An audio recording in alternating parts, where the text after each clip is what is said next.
ఉంది. సో, రేపు మార్కెట్ కూడా క్లియర్‌గా ఫాలో అయ్యే ఛాన్సెస్ ఎక్కువ కనిపిస్తుందనమాట. సో, ఫాల్ ఎలా అవుతుందంటే అప్ టు ఈ లెవెల్ వరకు ఫాలో అయ్యే ఛాన్సెస్ కూడా ఉంది. ఈ లెవెల్ వరకు ఫాల్ అయ్యి రివర్స్ అయ్యే ఛాన్స్ ఉందనమాట. సో, జాగ్రత్తగా ట్రేడ్ చేసుకోండి. అంటే గ్రాడ్యుయల్‌గా ఇంక్రీజ్ అయ్యి ఎళ్ళదు. సో, మార్కెట్ నేను యాక్చువల్లీ ఎక్స్‌పెక్ట్ చేశాననమాట. మార్కెట్ ఈ లెవెల్ వరకు ఎళ్లి మార్కెట్ మళ్ళీ ఫాల్ అయ్యి మళ్ళీ లెగుస్తుందని ఎక్స్‌పెక్ట్ చేశాను. బట్ ఇక్కడ నుంచి మార్కెట్ అనేది ఫాలో అవ్వడం మొదలైంది. సో, నెక్స్ట్ ఈ రోజు కూడా రేపు కూడా మార్కెట్ ఈ లెవెల్ వరకు ఫాలో అయ్యే ఛాన్స్ ఉందనమాట. సో, ఈ లెవెల్ వరకు ఫాలో అయ్యి మళ్ళీ రివర్స్ అవుతుంది. ఓకేనా ఫ్రెండ్స్? ఇంకా మార్కెట్‌లో సపోర్ట్ అండ్ రెసిస్టెన్స్ వీడియో ఎండ్‌లో పెడతా. మీకు కావాల్సిన స్క్రీన్‌షాట్ తీసుకోవచ్చు. అండ్ తిరిగి మళ్ళీ మనం రేపటి వీడియోలో మళ్ళీ మనం కలుద్దాం. నా వీడియో గనుక నచ్చితే వీడియోని లైక్ చేసి ఛానల్ అయితే సబ్స్క్రైబ్ చేసుకోండి.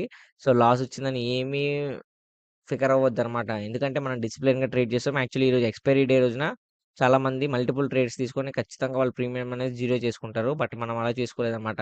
ఎక్స్‌పైరీ డే రోజు లాస్ వచ్చినా, ప్రాఫిట్ వచ్చినా సింగిల్ ట్రేడ్‌తో ఎగ్జిట్ అయిపోవాలి. ఎందుకంటే ఎక్స్‌పైరీ డేట్ అనేది అది చాలా డేంజరస్ ఇదనమాట.